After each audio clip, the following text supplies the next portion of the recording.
Guys, magandang hapon. Samahan niyo ako sa pagluluto ko ng sarili kong version ng pagluluto.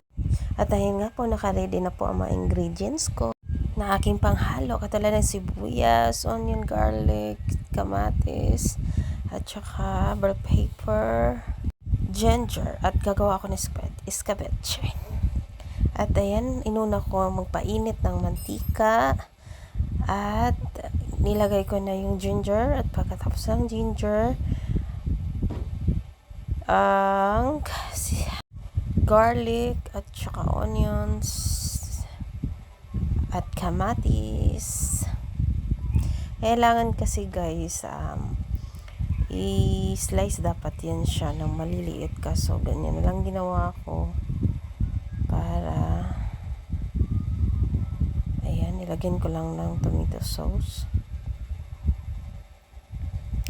Actually guys, nagkamali ako dyan pagkalagay.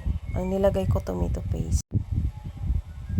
Siyempre, ma-discarding nanay tayo. So, gagawa tayo ng masarap na ulam. At nilagyan ko yan ng konting ketchup. At pagkatapos nilagay ko ng sugar para manamis-namis. At ngayon guys, yan po ang ginawa ko. Yung tuyo, pinrito ko pa yan siya. Hinalo ko na siya para i-mix ko na yung sauce niya. Ayan. Sweet.